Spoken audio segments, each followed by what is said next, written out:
Well, good evening, everyone, and welcome to the College Alumni in Business panel. We are going to wait a few minutes while the number of participants check in, but it's wonderful to have you this evening. What we're going to do is talk to four people in four different sectors of business from Gettysburg College. And each of them has a unique story about how they got to be where they are as executives or owners of their own companies. So again, it's wonderful to have you this evening. And certainly we'd like to thank our wonderful alumni for being with us this evening. So what we're going to do now is introduce our four panelists. Before we do that, I want to tell you who I am. I'm Daryl Jones, our Senior Associate Director of Admission and Coordinator for Multicultural Admission and Intercollegiate Athletics Liaison. I have had the good fortune as a 35+ year veteran to have crossed over with all these four wonderful people. So let's first have them talk about who they are. So Greg, if you could be first, please, and we'll just go in the order that we see on the slide. Thank you. Yeah, good evening, everybody. My name is Greg Edelson. I graduated in 1987 from Gettysburg College. I married a woman in the class of '86. I live in Charlotte, North Carolina. When I was an undergrad, I was an econ major, but I can't remember much of that at this age. I loved the campus. Obviously, we're still very, very involved and engaged. It was a lot of activities from athletics to fraternity and many organizations. For me, Gettysburg was the perfect environment just because I like to tell people it's just the right size. We have the resources to have a wide breadth of activities but you have to do all the work and you learn to grow up there. I run a tech company now in Sarasota, Florida. I live in Charlotte, North Carolina, and we're very involved in the schools. That's me. Hi, my name is Lindsay Huff. I graduated from Gettysburg College, you can see, in 1998 with my colleague, Tom. Gettysburg College, I majored in music and psychology. So I was a double major. I did a lot of things that I look fondly on and I still support today. I was a resident advisor. I was an RA. I was active in the college choir. I served on student senate and I worked on campus in annual giving. So I was one of the students who called alumni and other donors and asked them to give gifts. And of course, not everybody likes doing that, but I figured out that was higher rate per hour when I kind of did the math and took me out of my comfort zone. It's also a co-director of our Women's Center at the time. Today, I am a partner at Deloitte Consulting, so I'm in the professional services business. Right now, the clients I serve at Deloitte are government clients. So within our government practice, I lead what we call all our business transformation or operations transformation work. And one of the most exciting things that I've been leading is Deloitte's response for state governments relative to COVID-19. It has been a wonderful opportunity to merge my commitment to growing our business and using my business skills together with a sense of commitment to the rest of the world and citizenship that was fostered and developed at Gettysburg College, and it gives me a chance to bring all those together as I lead Deloitte's efforts to support state governments in the response around testing, tracing. And I have to tell you, I know we're in a tough time right now, and there is a very difficult time our country's going through, but this is a hopeful week because it's going to likely end on extremely good news tomorrow, hopefully. When the FDA gets emergency use authorization. So I kind of went into this week, thinking it's going to be a good week. So I'm so excited to talk to you tonight, and I'll hand it to my colleague, Tom, to introduce himself. Yeah, no, thank you, Lindsay. And I would start by saying that being a peer of Lindsay's at school, you knew she was destined for success, and a musician she is. I remember that clearly. So I graduated in the class of '98 as well, history and economics focus with a Spanish minor. People ask me all the time, like, how'd you get into finance? The answer to that question is I don't really know.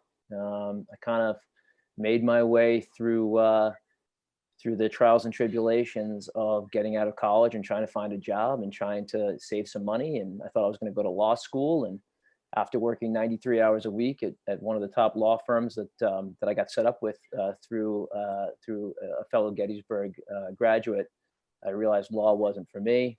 And I got a foot in the door in the legal and compliance department at JP Morgan. I think they thought, wow, this guy's way too commercial. So after about 3 years, they moved me to the sales side, and there I am today. So I run a derivative sales team that spans all of the Americas. I run a private equity sales team that is global in nature, and I also run a banks and broker dealer focused team that sells collateral management solutions to that group of clients. At Gettysburg, I toyed with football and basketball. Realized pretty quickly I wasn't going to be the next Brett Favre. So I opted to play pickup games with Daryl and some of my professors after lunch. Daryl's laughing. He's laughing because, much like I was taught how to play basketball, Daryl was big into fundamentals. So if you students or your parents remember Pistol Pete Maravich, we're talking bounce pass, screen away, chest passes, proper jump shots. Anyway, I was in a fraternity. It was the football fraternity. It was interesting. I'll leave that there. I headed up one of the peer leadership groups called Cheers. I was the president of the Fellowship of Christian Athletes for a couple of years. I was an altar server. And through that, I was also part of a work study program where I monitored the art gallery. Classic liberal arts kind of bend to it. But I'm happy to be here. I participate in as much as I possibly can with 3 kids and a crazy work life. Daryl has been kind enough to include me in many things in and around New York City. And I'm really excited to be here and to chat with all of you about my experience at Gettysburg and post college days. Sarah? Excellent. Well, thank you all. It's a pleasure to be here. My name is Sarah Calhoun. I grew up actually on a farm in Connecticut and went to Gettysburg to study environmental science. The 2 big programs extracurricularly that held my attention strongly were the Center for Public Service, which is going great guns still, and I was environmental issues program coordinator there and heavily involved for years, as well as GRAB, which is the Gettysburg Recreational Adventure Board. And I think that's changing its form and shape a little bit right now, but an incredible program where we were trained really intensely in all the hard skill and soft skill leadership skills to take other students out into the backcountry on backpacking, rock climbing, caving, and some sea kayaking trips, which was fantastic. And it actually led me to my initial career out of Gettysburg, which was instructing for Outward Bound and then leading trail crews. So all of that really formed things well and got me to where I am today. And that in my time working, I got really frustrated because there were no work pants for women on the market. We were just wearing men's Carhartts that didn't fit. So after about 5 years in doing seasonal work, I decided to start my own company, Red Ants Pants. And I moved out to Montana, and I had been working all around the West on these trail crews. So decided Montana sounded like a good place to put down some roots. Moved to Bozeman for about a year, got going on the business, and then decided to live in an even smaller town. And so I live in White Sulphur Springs, which is literally 100 miles from anywhere. Population 900, and we have more cows than people here. But it's a great ranch town, and it's where I call home. So the company's been cranking along for about 15 years now, and with that, I started a music festival. So we bring 18,000 fans into our cow pasture every summer and have big headliners like Merle Haggard or Dwight Yoakam, Winona, Brandy Carlisle, some really fun ones. And that supports our nonprofit, which is the Red Ants Pants Foundation, in support of women's leadership, working family farms and ranches, and rural communities. So I do what I can certainly to stay in touch with Gettysburg and support from afar. The Zoom world makes it a lot easier to do these sorts of things. After there was one alumni profile that happened years ago. Once I was established here in White Sulphur, and one day and this was when I was still working the shop by myself every day, and this man in his 80s walks in very proudly one day, and he puffs up and he goes, "I'm so-and-so, class of 1956 Gettysburg College." And he lives in Billings, Montana, and we are literally the two only alum out here in Montana. So it was great to connect with him, and we'd love to have more of you out here as well. Well, thank you all for those great introductions and a little bit of backstory on what kept you busy at Gettysburg College. So, Sarah, I'm going to keep you going, but with all the things that you've done, and I'd like to have each of you answer this, please. What is it that prepared you? What did Gettysburg College do to prepare you, if you can link who you were as a student to what you are doing now? What did Gettysburg College do for you? So, Sarah, you first. Yeah, and I think there's three answers to that for my experience. Number one, with academics, I think really learning how to think critically and communicate well was key. Obviously, there's all the parts about learning how to manage time, which is a lifelong challenge, honestly, and really growing up. It gives you a place to become an adult.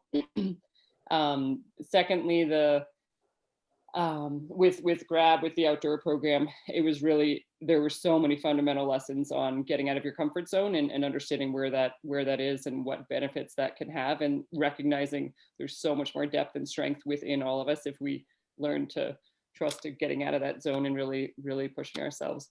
That was huge. And thirdly, with the Center for Public Service, Carl Mattson, who was the founder, who hopefully you all will get a chance to meet at some point. He's still in Gettysburg, although retired now. He really instilled that fundamental concept of building bridges between different types of people. So that social human element of community building had stuck with me for a long, long time. Thank you, Sarah. Lindsay.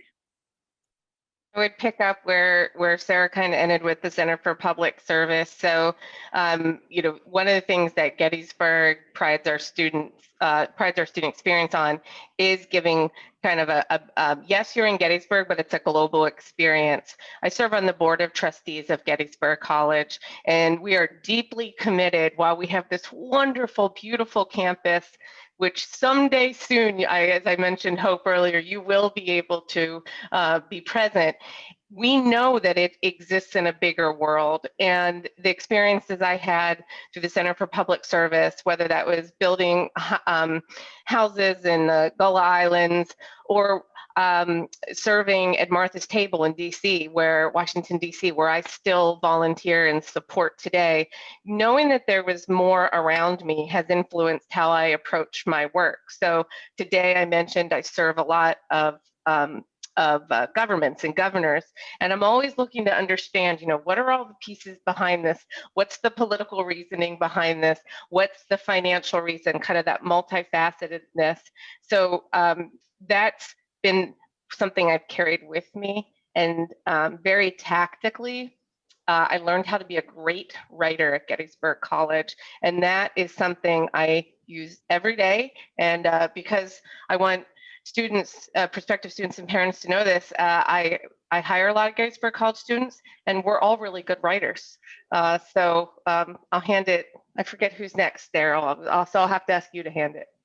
Well, I thank you for that, Lindsay, and I'd like to hear from Greg next, please. I echo a lot of what Lindsay said. I attribute my success to learning how to write and communicate at Gettysburg.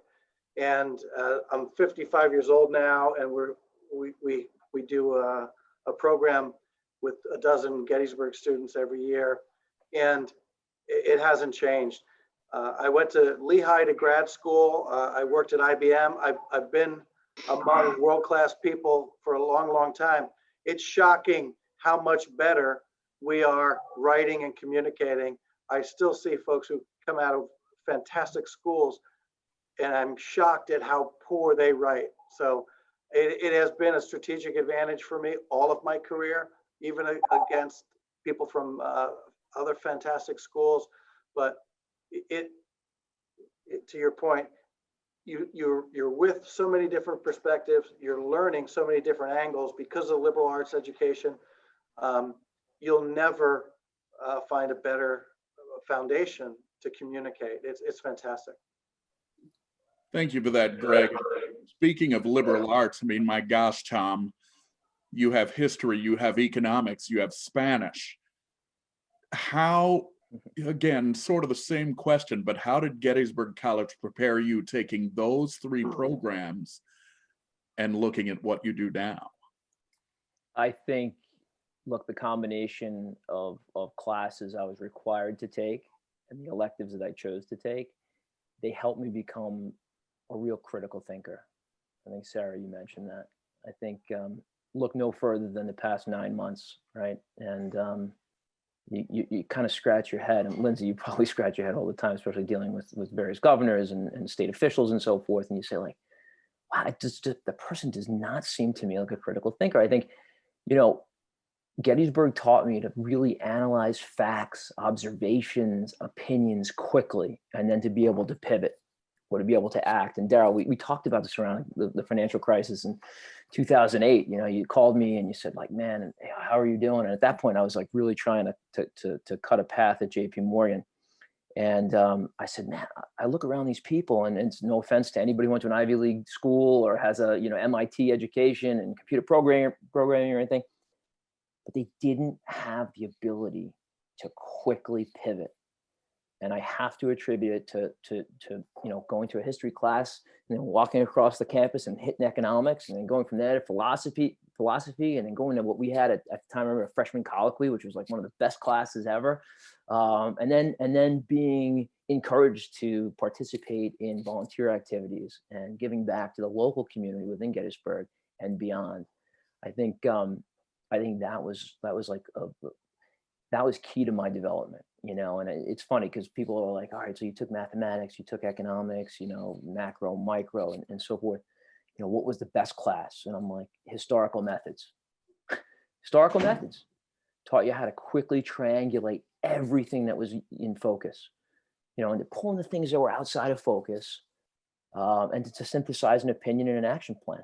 I think that's, today, I think that is the most critical component of anyone's success. The people that I work with that I find to be the most successful, and I don't mean the people that make the most money, but the people who are most successful in finance and in life as parents and as husbands and wives and mentors, it's the critical thinking aspect of you know, their personality that they've developed somewhere.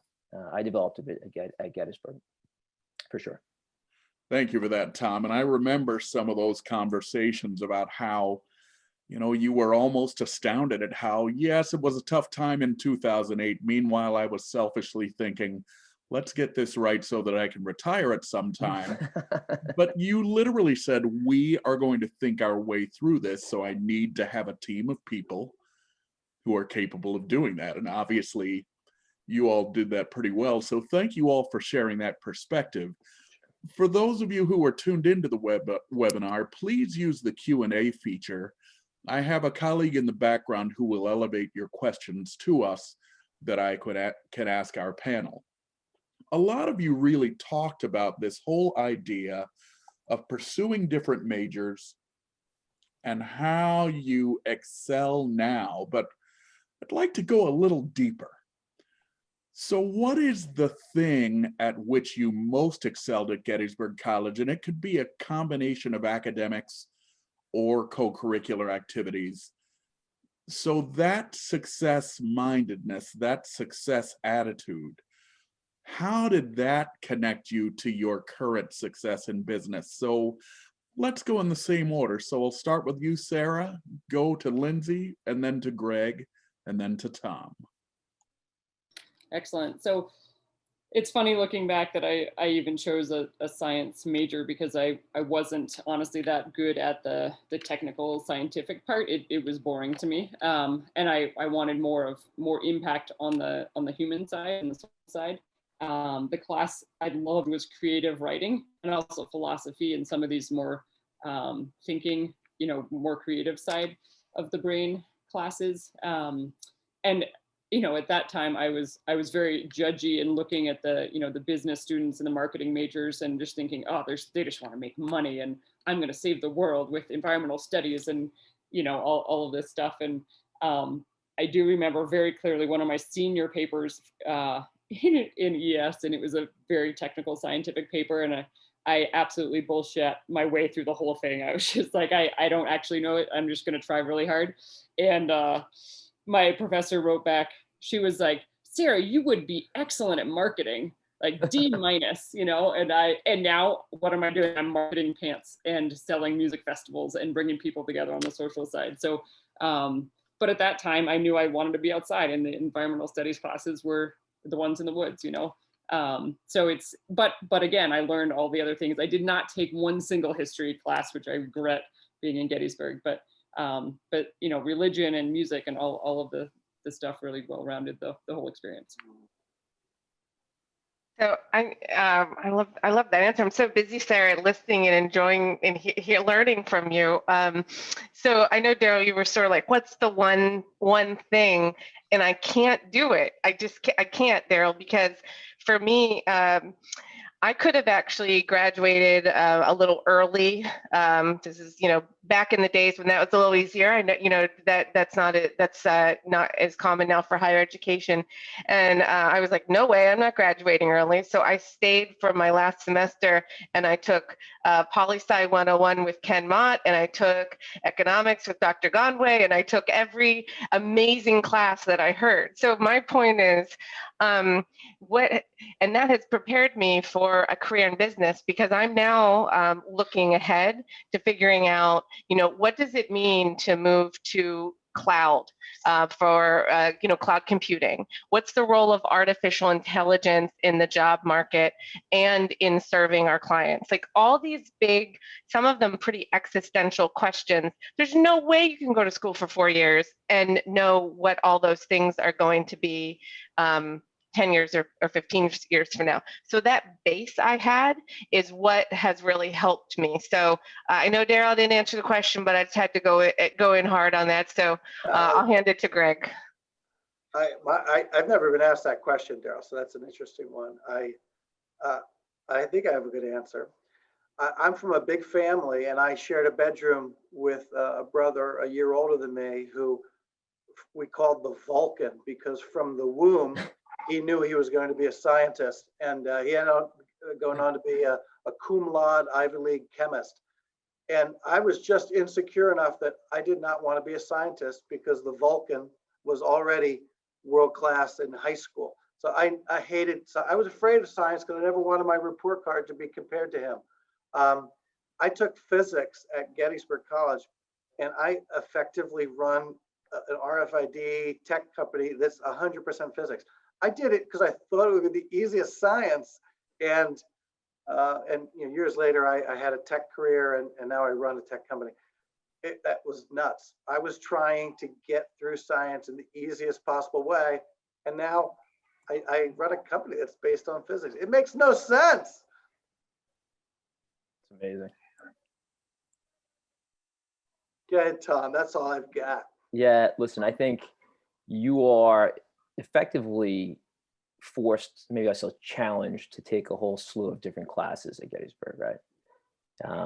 And I remember getting there, and listen, I had reading comprehension, reading level of like a 5th grader when I went to college. I just, if it wasn't Sports Illustrated, I wasn't reading it, that's changed dramatically. But I formed like quickly very strong relationships with my professors, right? And even in those classes that I didn't particularly want to take, but had to, there were 15 other students alongside me. If I didn't do the work and read the book in a day or cut corners, like everybody knew, my instructors knew, my peers knew.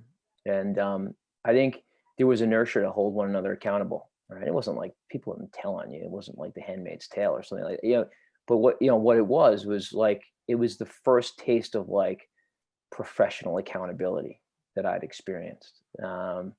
And then look, in terms of course load, economics and history, you can say what you will, but they're intricately intertwined, right? Like you just take a look at the chart of the S&P 500, or consider, economic policy over the past century. I don't want to sound cliche, but history does repeat itself, even global pandemics and mask wearing and things of that nature. So socially, economically, and so forth. And then, minoring in Spanish, I really wanted to study abroad. I stopped playing ball, and I had an opportunity to go live in Sevilla, Spain, which is, if I die and go to heaven and heaven looks like Sevilla, I'll be very, very happy. But who would have thought that I would be heading up, for 5 or 6 years of my career at JP Morgan, derivative sales teams in Latin America and South America. So the Spanish came in handy. Over to you, Darryl. So for all of you, I've had a couple of questions in the Q&A from our audience members about the alumni network. So Greg, we'll go to you first. So, I want you to either talk about how the Gettysburg Alumni Network has helped you either directly in your business or how you've connected to people, or how you've connected to others. So Tom, as an example, just recently I connected you with a young man who just started at JP Morgan. But if you all could talk about which ways the Gettysburg Network has benefited you, either as you being a beneficiary of others' outreach or you now helping others, that'd be great. So Greg, let's go to you first, please. All I'll say about outreach, my class, certainly in 1987, if I looked left and right with the dozen people that I was closest with, I would not have predicted any degree of crazy professional success. It's amazing that all of us, whether it's business or government or nonprofit, everybody's in a leadership position. I think that goes back to your communication piece. But I think the more important thing for me is two of my children, with 3 boys, 2 of my children went to Gettysburg, and one is a senior and he's a swimmer and he's a monster. So if you're a swimmer, come and get him. But for us, living so far away, we got very, very involved with the school again, and we joined a parent board, and you're really asked to share some of your resources, and that's not convenient for us. We live 8 hours away, but I thought with my alumni network, it would be neat to impact undergrads and show them what people do. And we put together a thing that we've done 6 years in a row. We do during January break, we do an immersion class, a week-long 65-hour immersion class where we take a dozen kids who apply, and the career development office screens them out. And we study a market in Orlando, Florida, and Central Florida. We study from Sunday night, and we have prereq work all the way through Friday, a bunch of people who compete for the same dollar, who hate each other, but cooperate. And all the leaders of all these companies share all of their secret sauce with these students, and they get to interrogate them. And then it ends with a CEO experience lunchtime on Friday, where they have to share insights. So they go to a market and an industry they know nothing about with people they've never met. And we teach them how to think critically and communicate. And by Friday, they have to be in a boardroom in a tie and impress people, or we don't get invited back. It's the most powerful thing I've been able to do as an adult, as a professional, because the Gettysburg kids get so much out of it, but they radiate so much energy and competency and professionalism. And we always get the, oh my gosh, we have never seen an undergrad group that is this just this sharp, this impressive. So for me, we feel like when we turn these kids back, they can go and in an interview setting say, I studied a market I knew nothing about. I studied how all of these different strategies came together, how they compete with each other. And then I impressed a CEO level roundtable to the point where they said, any of you are welcome to come back and work here this summer. It just gives them confidence, and they can go and share that story with anybody and take you underwater for 20 minutes and demonstrate that they know the minutia of why Disney beats Universal, beats SeaWorld, beats Legoland, all of that, and Coca-Cola versus Pepsi, a whole bunch of incredible things. And it's just awesome. So that's what I do, but I'm one of dozens and dozens of alums that give back like the folks on this screen. And that's one of the amazing parts about Gettysburg. We can put you in front of people, show you what a career really looks like, and have you ask hard questions to real people and be smart. So that's all I've got. Well, thank you. We'll have Lindsay answer that question as well. And then I have a different question for Tom and Sarah coming up. So Lindsay, what would you add about the Gettysburg Network, either how you benefited from it or how you've used your position to benefit others? Well, the place I would focus the most, Daryl, is I've been so pleased to welcome so many Gettysburg graduates to Deloitte, the consulting part of Deloitte that I work in, different offices across the country. Deloitte, a little commercial, but Deloitte is known as a great place to start your career. And so, and it's competitive, to join. We have a couple hundred students that, depending on if you count graduate students, a couple thousand that join us each year. And it's become sort of a little bit of a thing when I'm sitting around the table and maybe we're doing our numbers. How many campus, how many are we going to take from campus this year? What schools, what are our numbers? And we're looking at school performance and how we're doing. Anytime we look at Gettysburg, everybody in the room sort of rolls their eyes because I don't have to say anything because I'm always, like kind of push away from the table and you're like, the data speaks for itself. I mean, our Gettysburg graduates, consistently show up at Deloitte as engaged and thoughtful. Our clients love them. If you knew what Gettysburg folks were doing at Deloitte, I mean, there's one, running the health engagement, health benefits platform in Kentucky, and we have another Gettysburg graduate in my company running all the way that people in Ohio apply for social services. So I'll have to say, right now, I love the students who are joining every year. That's awesome. Thank you. So Tom, I can remember from one of our many great dinners in New York City, and I'm looking forward to more of those at some point. But you talked to me about the kinds of things you look for in employees. So could you help out our audience? Just tell them, what sorts of things you look for when you're looking at recent graduates. What qualities and characteristics do you want them to have so that you feel confident that they'll be successful members of your team at some point? Well, first and foremost, I think, and it probably goes without saying, but the intangibles, right? Hardworking, energetic, smart, team players, etc. I mean, that's of critical importance. But the real true success stories, the real standouts, they share something in common. They're friendly, and they exude like a genuine friendliness. And then, they also exude what I consider to be like the best value, or the basic foundation of all values, which is humility, right? I worked with a man who was the vice chairman of investment bank at JP Morgan. His name was Jimmy Lee. Name an IPO, he did it. Larger than life. I had the good fortune of knowing him. He died early one morning on a treadmill in his 50s. And it really shook the management within the firm. And at his funeral, Jamie Dimon gave the eulogy. And he spent about 25 seconds talking about the banker that Jimmy Lee was. And he spent about 15 minutes talking about Jimmy Lee's humanity. So what do I look for in people that I want to hire and set on their way? I look for humility. I look for people who are humble. Jimmy Lee paid for the college educations of security guards at JP Morgan, the people who serve lunch, the janitors around the building who, when you're there at 10 o'clock at night, come by, empty your trash and chat with you a little bit. He celebrated the needy. He was, just as if they were titans of industry, right? So like humility.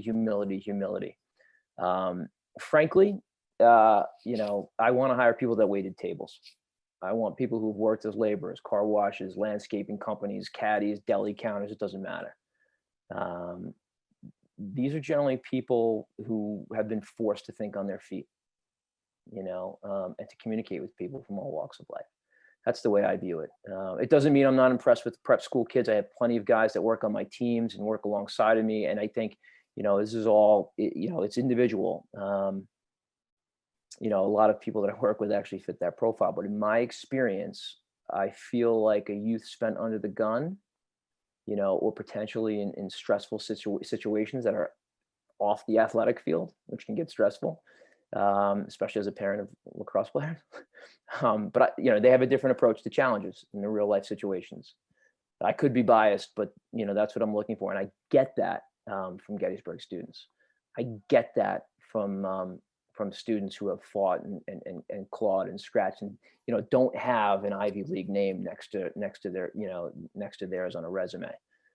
I wouldn't trade the Gettysburg experience and the liberal arts education I received, because I think it prepared me for the 2008s and the global pandemics. So. Thank you so much for that, Tom. And Sarah, you own your own company, and obviously for all of you, there's a great degree of ownership because you're executives. But a couple of things for you, Sarah. So I have a double question for you. You're obviously hiring someone into what is your baby, so to speak. So again, a couple of qualities you look for there. And then a departure from that, in looking at Gettysburg's size, the questioner said, Gettysburg is a small student body. I just call it a student body of 2,600 because depending on your perspective, it may be big. But after you answer the question, Sarah, about what you look for, I want to know sort of how that academic experience and ability to connect with professors kind of affected you, and what you look back on as a way to, again, link to your current success. Excellent questions.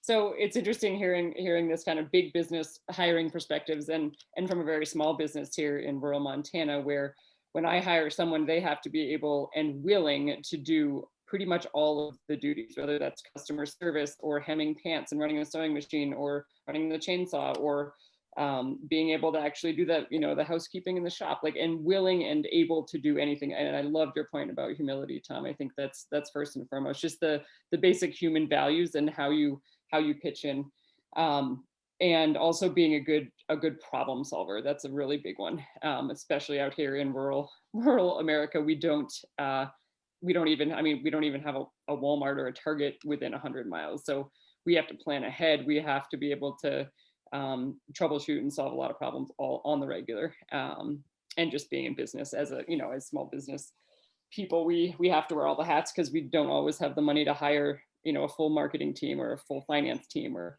we have to just figure it out and learn it as we go. So hiring people that are absolutely motivated and willing, that they're, yes, I will absolutely try my best to get that job done, people. As far as the professors, that was such an incredible asset to Gettysburg. I think just the openness and the experiences, and Doc Comito was our head of the ES department for years. And I remember, and we would do these summer courses where we'd travel, pile into a 15-passenger van and go up to the coast of Maine and stay at his dad's house and all crash on the floor in sleeping bags. And I mean, it was probably more personal than it should have been, but we'd go to the ball game and do all this. And although those experiences, they allow you to build personal relationships. And that, I think, is absolutely fundamental in business. And I know that they say, it's business, it's not personal, but I disagree. I think it should be personal. And I think when we learn how to build these relationships and use them and have that as a foundation, then we tend to treat people better when we know them. And that's our suppliers and our vendors and our manufacturers and our employees and our customers. But so I think that really set a good tone for launching into my career, where it is very personal. And I think that's a good thing. Thank you for that. So Lindsay, there was a really cool question placed in the Q&A. So I'm going to give this one to just you. And if anybody else wants to chime in, they can. But the question was, when you're hiring people, because you've placed so many into Deloitte, what is it that you care about more? What's more important? Is it the academic side? Is it character? Is it personal qualities? Interpersonal skills? I mean, is there one thing that's more important, or all of them more important? What are your thoughts on that?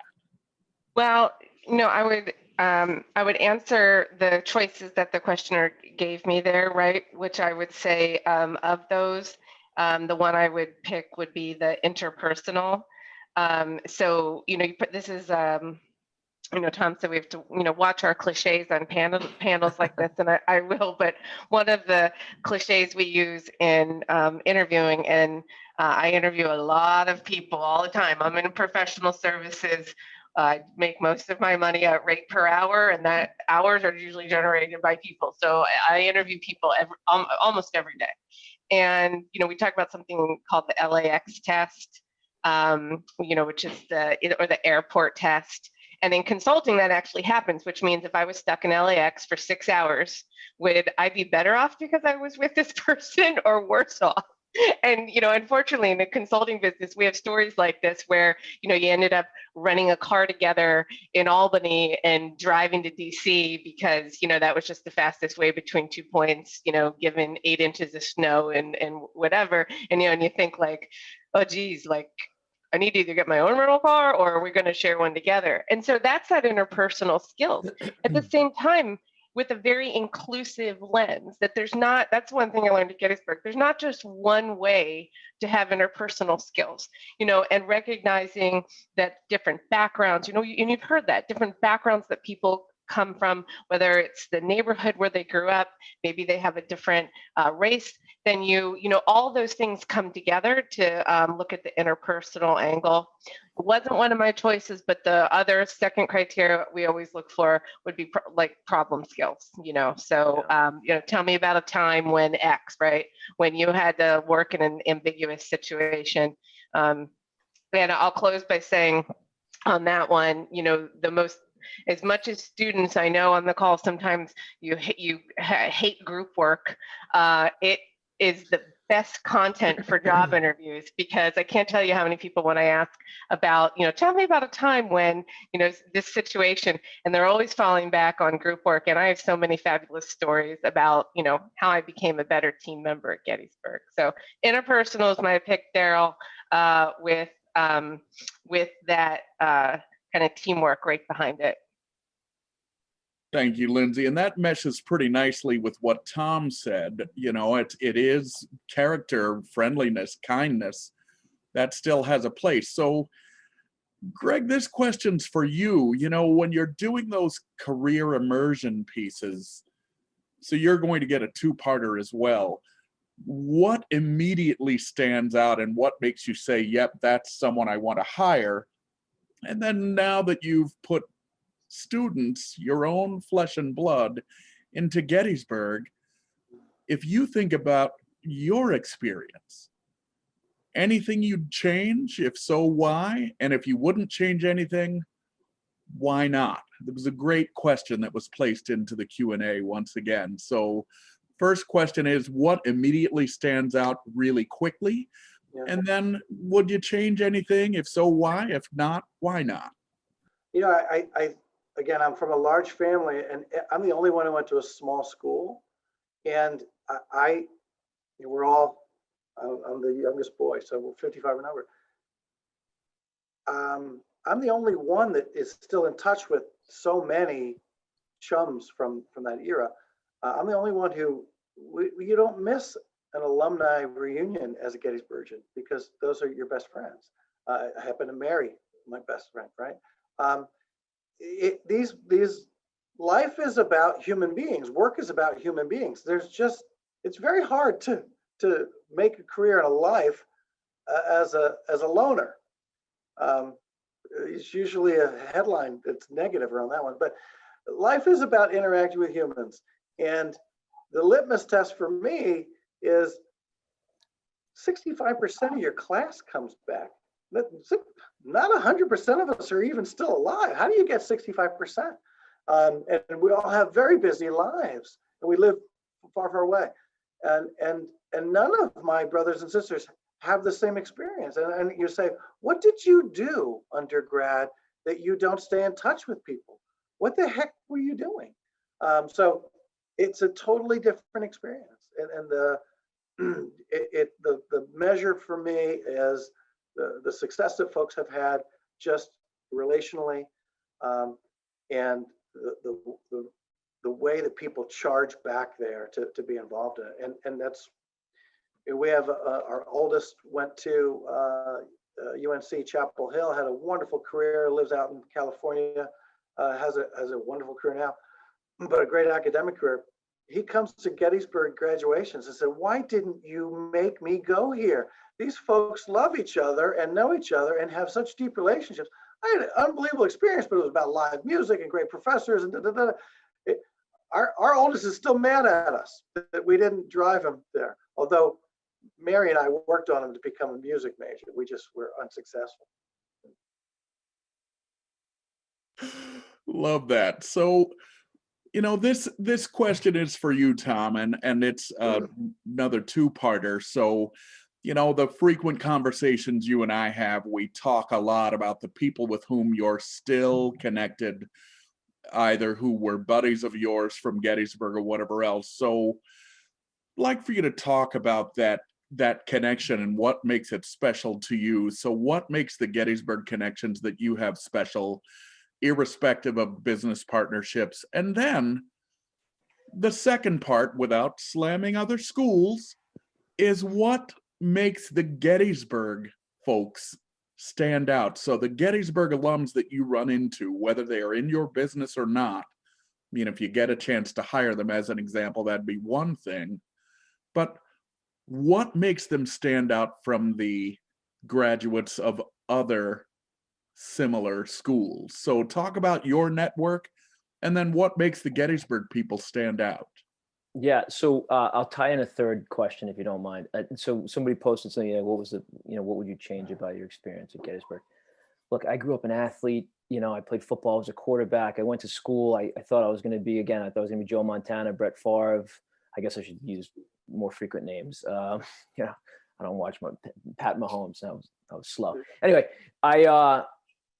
and I think I went with this preconceived notion of it, like, this is what I got to do. And I got to get in that football fraternity and I got to hang out with who I perceive to be the cool guys. And that was one of the biggest regrets I had. I thought Greek life was great for some people. For me, it was terrible, because my entire youth, in the town I grew up in, was working class, and you had a skinny friend, a fat guy, an Asian guy, a black guy. You didn't see color, you didn't see race, you didn't see anything like that. You got to school, you thought you had to get together with a certain group, and then you tried to fit into that house, and for about a year, it took me away from what I was used to, just kind of mingling and finding my own way and finding my own friends and things. And I think when I matured a bit and realized, one, I wasn't going to compete very well against some of the guys that were on the bench with me, who had gone to Cushing Academy and had full beards and mustaches. I quickly pivoted to going back to who I was, and I started to involve myself in extracurricular activities that maybe I had ignored.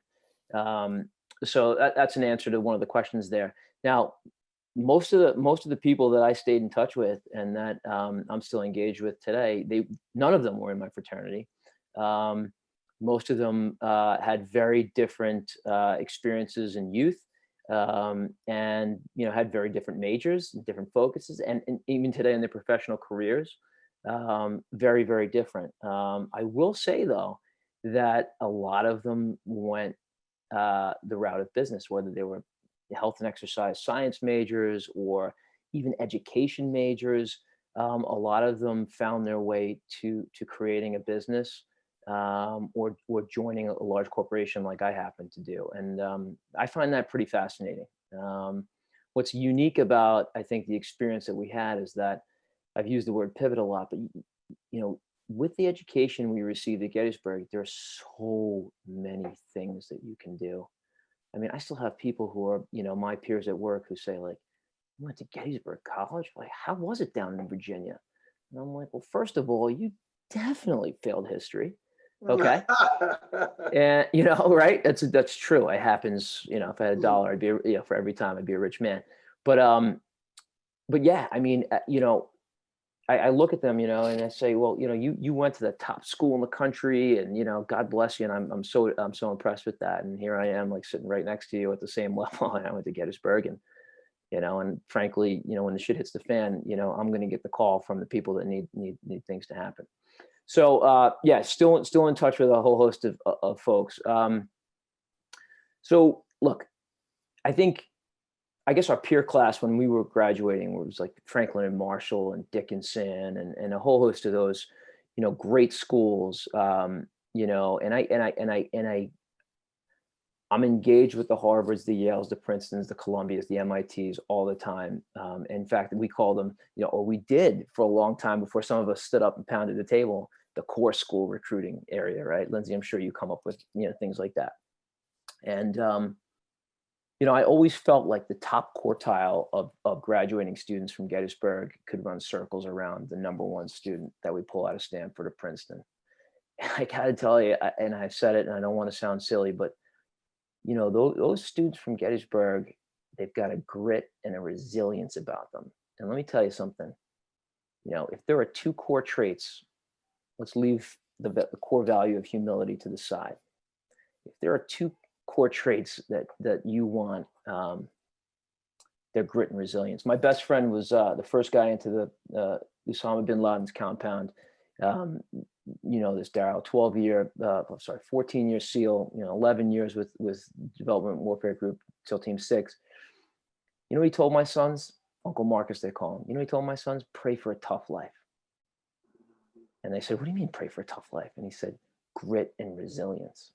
Okay, you see that from the CEOs of the greatest companies in the world, right down to the US Navy SEALs, potentially the best special operators, on the planet. So, I think the best students that I've encountered, the ones that I've really engaged with and try to push along in their careers, were gritty and resilient and had all the other intangibles that we've already spoken about. Darryl, I had a question for you because I'm looking at the clock and. Oh, you're the questioner now? Okay, Greg. No, I just look at the clock and I'd like to know this answer as an old man. There's a new business major and it's a liberal arts school. How's it all going to come together? Tell us a little bit about that. If this is the topic why folks signed in, that's big news, and I'd like to hear your thoughts on that. Well, thanks, Greg. Here's what I tell people about the business organizations and management major. I mean, it literally is business within a framework that is liberal arts, because if you think about management, the word management, learning to lead others, there's a humanity to that. And learning about that humanity means that not everybody's going to be super business focused. Some may be artistic. Some may be outdoorsy. Some may be more into government or history, or they may be more quantitative. But I bet in your line of work, Greg, it takes all of those types to make it work, right? Yeah. Same with you, Lindsay, Tom, Sarah. So when we look at how you lead others, and this could be nonprofits, it could be government organizations, it could be any sort of organization, someone has to lead. All of you in the beginning mentioned some things that I love that I will be borrowing in a couple of virtual speeches I give soon. You mentioned this power of writing and how that connects you with others, but also gives you a skill set that is better. You mentioned this ability to communicate with people of various backgrounds. Well, whether you're doing that in a social context, an economic context, an artistic context, the context of commerce, how things move, how money moves, that is not purely business. It's another one of our many conversations, Tom, but you mentioned that people are not in the business of business. They're in the business of helping money move one way or the other. So you have to be able to reach people emotionally, personally, and with character in order to be able to do that. So this program takes you apart from the typical business administration. Yes, you're going to take accounting courses. Yes, you're going to take micro and macroeconomics courses. Yes, you're going to learn lots of new things, and certainly you can combine it with data sciences. But I love the fact that if a person is studying sociological tendencies, they can study group behavior. If they're studying psychology, they can study the psyche behind getting people to separate from their money for a good or a service. They can talk about this behavioral statistics, research methods, connecting with other people, marketing, ethics. That's liberal arts and sciences, because you can learn business practices anywhere. But the ethics piece, the leadership piece, the learning how to communicate with others, that is really what separates that program. So it's really an outgrowth of a program we had, Organization and Management Studies. But the piece that makes it exciting is we are taking literally the experiences of the four of you and many, many more people. The things you spoke today, which I would love to bottle and turn into something, print t-shirts, do something, and make it about this. Success in business, it's character and ethics.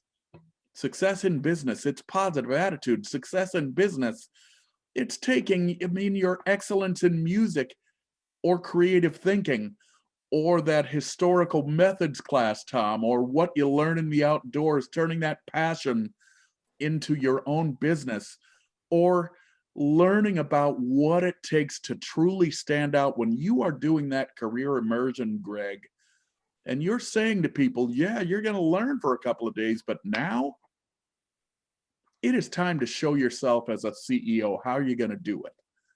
So these programs, combined with our entrepreneurship and social innovation hub, combined with the career immersion that we have using the alumni network, it's all a part of what makes Gettysburg successful. So I guess you can tell that I'm a little bit fired up about all this, but thank you for that question, because we get questions about that pretty often. And what I say to people is, your mind matters, and you need to use the quantitative and the creative and the humanistic sides. That's the essence of liberal arts. So I'm going to come back to you with a question, Greg. And this will be the final question of the night. And maybe we'll have one other person chime in, but advice for someone interested in business, whether or not they want to major in it, they'll find out. But what's your advice to get young people to rise from being high school students through college to being successful business people at some point? It's just getting involved. We just always say to our students as they get in, said, understand how a business makes money, even if you're not going to be there long term. If you understand the model, then that's 90% of the battle. Some folks just do a task or do a job, but they don't understand the model. If you can think critically and be a student and understand why a company exists and how they position themselves against other choices of folks spending their money, and how they make money, the model, that's 90% of the people just show up at a job and just do their task, and that's fine. But do you really understand? Could you teach the model? And if you learn that at every job, even the summer job, I was a garbage man 2 summers in the sanitation union, good money, but that, So you've got to understand who's paying that and why does that even make sense? If you understand the model, you're in the 10%. So that's my only advice.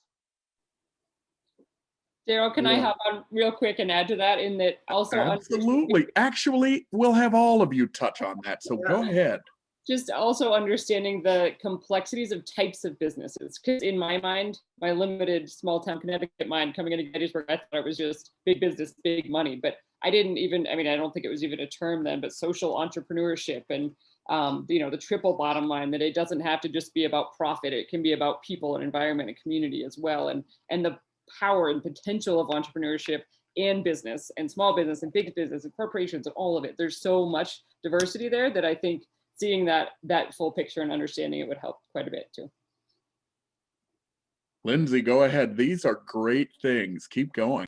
Well, I have to watch the time, Daryl, because as a trustee, the excitement about this major is off the charts. And the reason I'm so excited about it is because you get to have the business organizational management aspect, but it is grounded in all these things.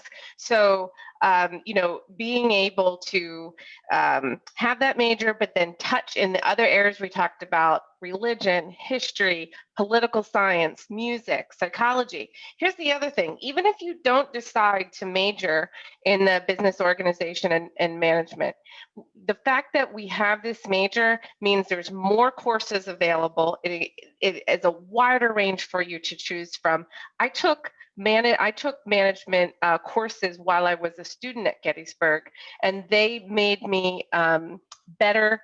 They made me a better musician. They made me a better individual. And so yes, the major's there, and it's a wonderful way to get a liberal arts and a business major. But it also means there's a course catalog there that enables you to ground yourself in those classes. Thank you, Lindsay. And Tom, my friend, close us out. What's some advice you have for the new aspiring business person? This may not be very popular with the parents. It definitely wouldn't have been popular with my parents. But I think everybody needs to look in the mirror and understand and really be honest with themselves about their passions, right? And then pursue them. You're going to go to Gettysburg College, hopefully. There are so many avenues to pursue your passions. If I could go back, I would have done more of that. I mean, luckily for me, I had some great professors who directed me, appropriately. And I just heard from one the other day, right? Bill Bowman. I mean, just the best.